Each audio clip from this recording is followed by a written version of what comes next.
Kuwait is a place, if you land up here, you will feel that it is home.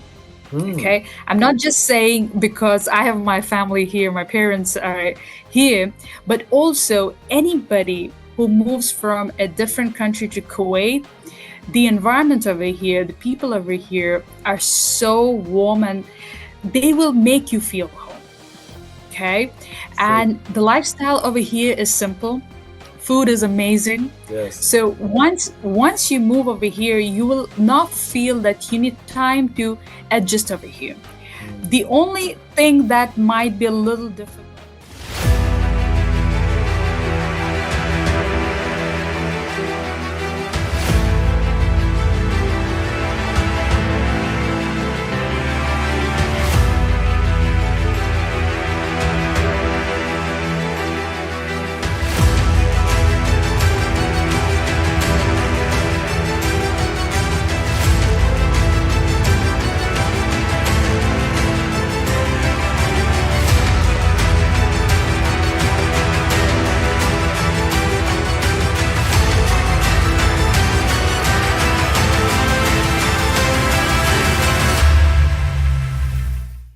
All right, everyone, we are super excited to have Miss Suraiya Munir, who currently lives in the great country of Kuwait, on the My K12 Career Show.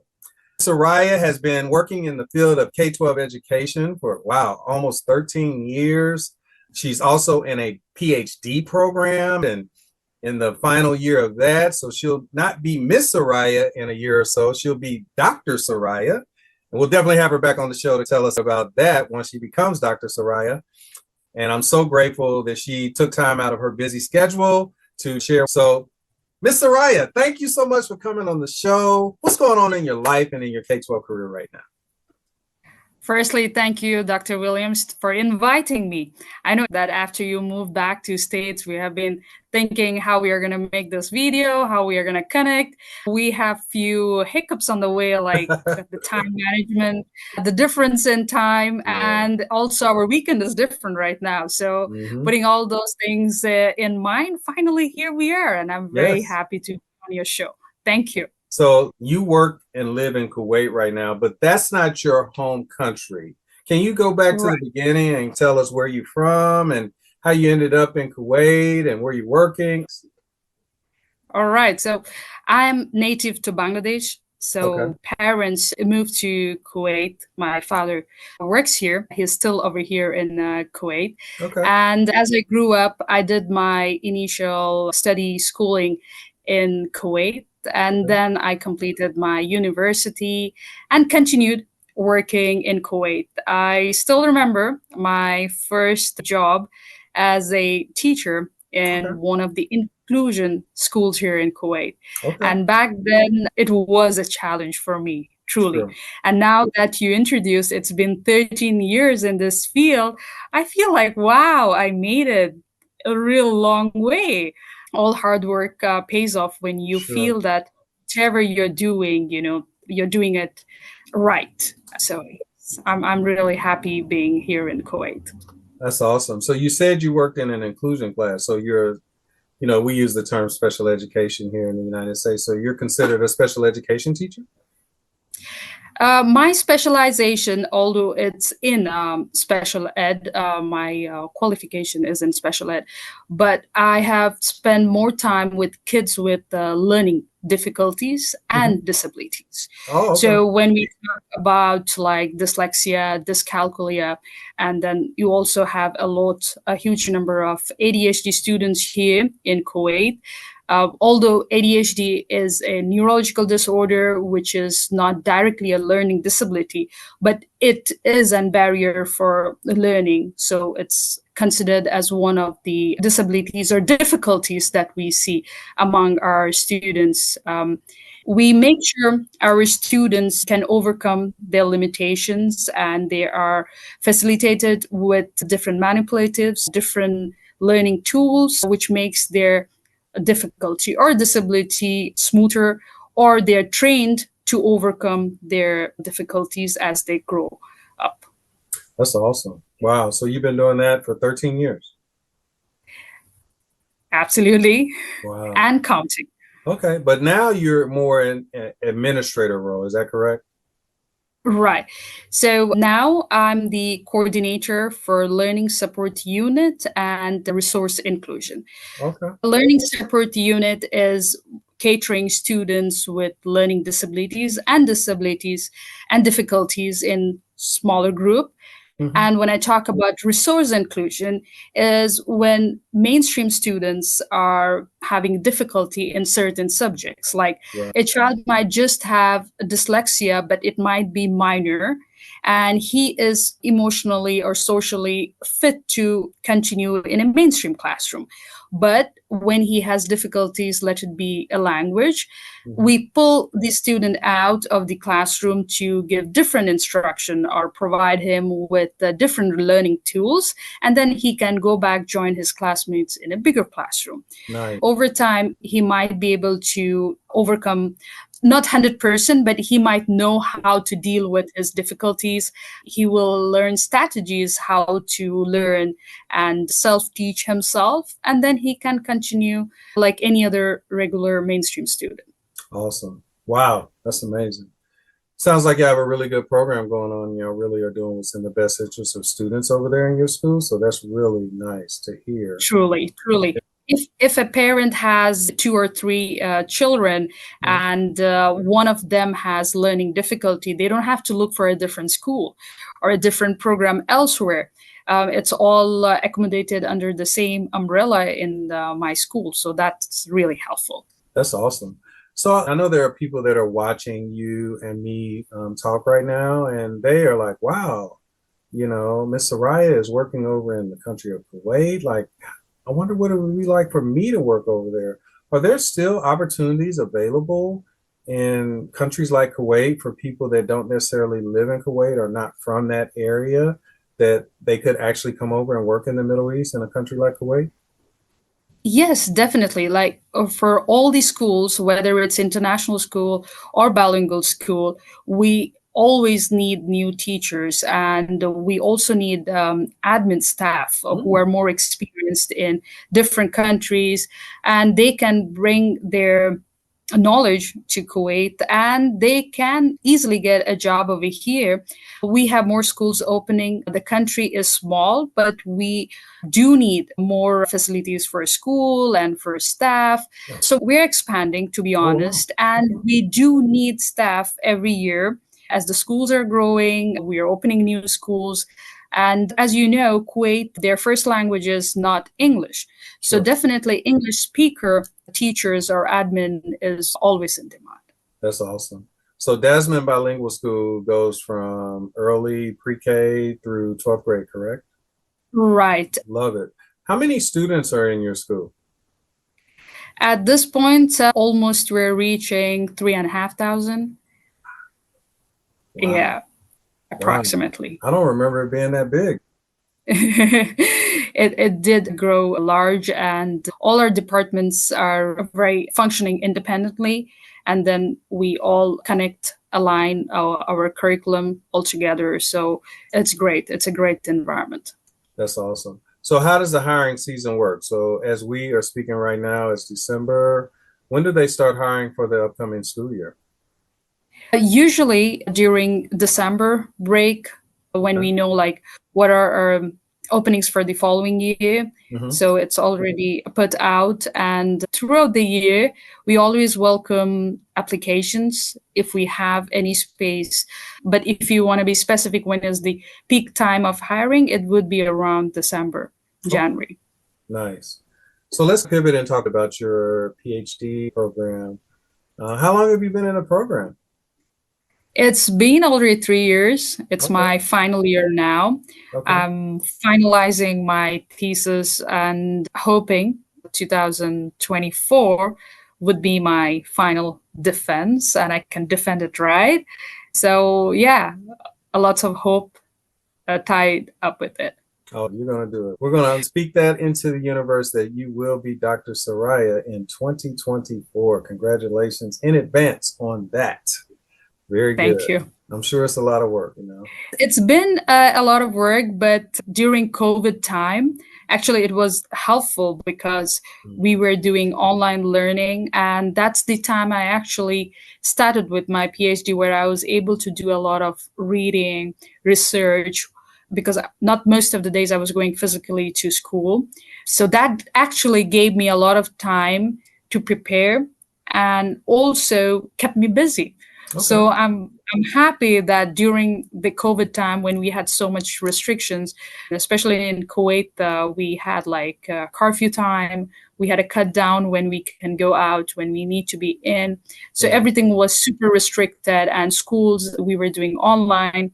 And so I had a lot of time, which I utilized to make sure that I invested in the right thing. And I'm sure I did the right thing that time back then, because I was kind of worried when I started that how much time I really need to put on a daily basis.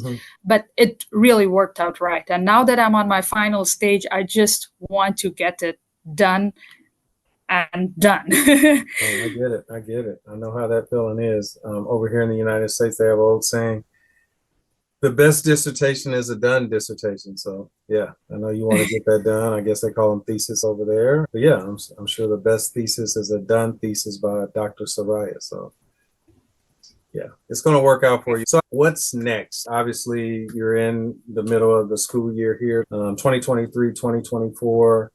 And once this year is over, hopefully you will be Dr. Suraiya. I mean, what's next? Do you see yourself continuing, adding to these 13 plus years? Or are you open to new challenges and new opportunities?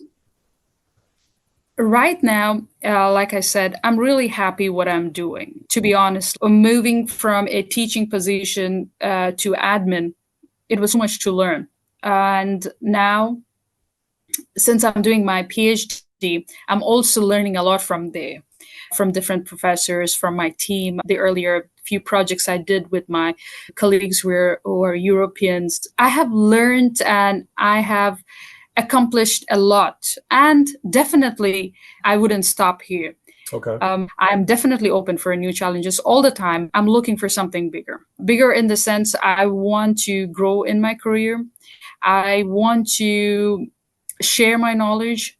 I want to make sure that what I know, it reaches to the people who needs to know. You see, when we talk about learning difficulties or disabilities, it's very gray. And over time, the more I learn about it or more deep I go, I feel like we know about the students who are the star students, the achievers, and then we know a lot about the kids who are falling under the special ed category. Sure. What happens to this in between? They are not able to fit themselves perfectly in a mainstream setting. Neither they belong to the special ed group. Right. So even parents, even when it comes to teachers, everybody needs to know a little more so they can accommodate them in the mainstream setting. Sure. I often tell my students' parents that we are making this setting for them right now, but in long term, the world will not categorize them as learning difficulties or learning disabled students, because the world is inclusion, right? He has to go to work. He has to gel into different environment. He has to take care of his family.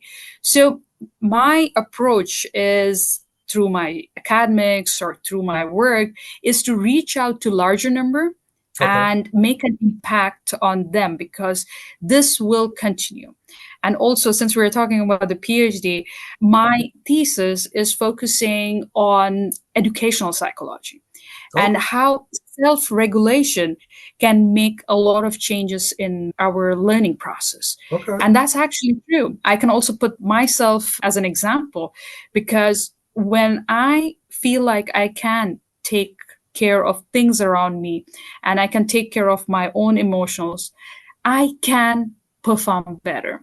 Right. But if I am overwhelmed with many other things around me, then I will deviate from my task or my learning process. Right. So I think this is very important, and this is what I want to work on next. Nice. Now, the fact that you are working in Kuwait and the fact that we have so many people from around the world and mainly from the US that are watching. What advice would you give them if they're interested in working in a school like Dasman Bilingual School or an international school in Kuwait? What advice would you give them?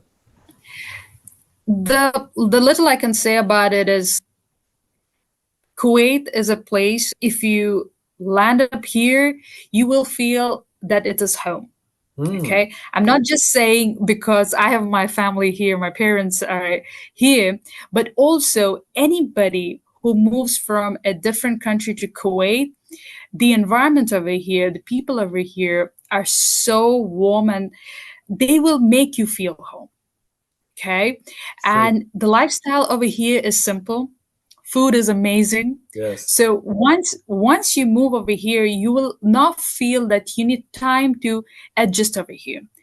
The only thing that might be a little difficult is the weather. Here it's extremely hot, but when you're indoor, even if you're at mall, even if you're in your car, even if you're at any indoor public place, everything has air conditioning, so that won't be a big issue. And most of the summer you will spend overseas, like we all travel during summer, so you won't be here during the peak time. But other than that, Kuwait has very simple lifestyle, if I can put it in that way. Very simple lifestyle. And it's very easy, not a big country. You can go all around Kuwait over weekend and you will really enjoy the environment over here. People are really nice. That's true. It's a very family-oriented country as well. Yeah, and if I can add, it's very safe.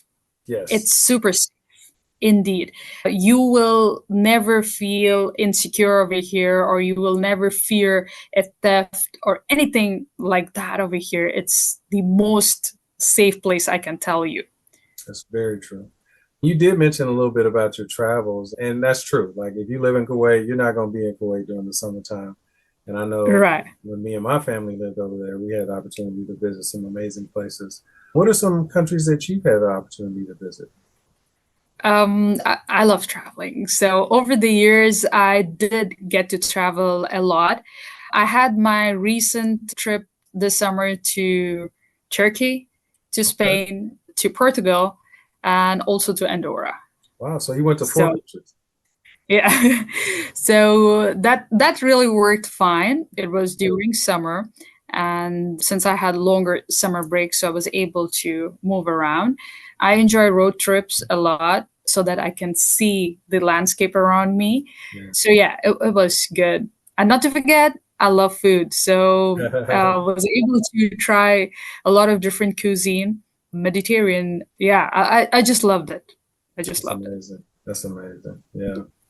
Yeah, when I think back to my time being in Kuwait, that was the one thing I look forward to more than anything, was going to the many countries that we had the opportunity. I think we went to 12 countries in 2 years. So every chance we got to take a break, we would go to a different country. We went to places like Oman, Dubai, Qatar, Bangkok, Thailand, India. Never made it to Bangladesh. That's still on my bucket list. Oh, you have to. 100%. You have to put that on your bucket list.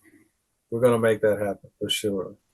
Well, look, you have been great, and I'm super grateful that you took the time out of your very busy schedule to come and share your story, your journey, what you have going on in your life in the amazing country of Kuwait as a special education administrator at Dasman Bilingual School. But before you leave, can you share with our viewers some parting words of wisdom? Tell us how we can connect with you, and then we'll say goodbye. This is the hardest part, right? You just leave it on me to say like what I could say. See, my advice to educators is to remain flexible.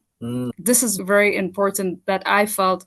The more flexible you are, you will learn, and you will also get an opportunity to share your part. And always make sure that you embrace continuous learning. There is nothing that I know enough. You should know that there is more to learn. The more you learn, the more comfortable you will be in your role, and genuine passion for teaching. If you feel that, like we discussed about all the wonderful things that is happening around in Kuwait, if you just move because of that, it will be difficult. That's true. If you have genuine passion for teaching, you will love your journey. That's true. And every milestone in your journey, you will cherish. Like, you will feel that it's an achievement. We will not always have the best of days, right? That's We will true. have ups and downs, but if you genuinely have the passion for teaching, you will keep on going on, and that will be your strength. Building strong relationship with your students, colleagues, and parents is the key to create Absolutely. positive impact. We are expected to teach, right? Mhm. And if we don't create that environment of learning, no matter how you teach, it won't happen. And that environment can only be created when you have that bonding. And that is the key. That's all I can say. No, that's awesome. Thank you so much. How can we connect with you? You can have my email ID. I do share my videos on YouTube, so you guys can connect to it. And LinkedIn is definitely there. So yes, I'm always happy to share my knowledge and also to learn. So it's a two-way.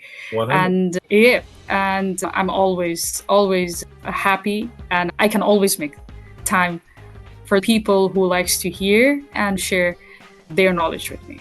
That's amazing. Well, once again, we thank you so much for coming on the show, and we just wish you all the best. I know you're super busy and you have a lot going on with your job and with your dissertation and trying to finish up your Ph.D., but I know that's going to work out well for you. And the only thing I ask is that when you become Dr. Suraiya, that you grace us with another visit to our show and just share what's going on at that point in your life. Can you do that for us? Definitely. Thank you. Definitely. We really Thank you so much. Thank you. Thank you.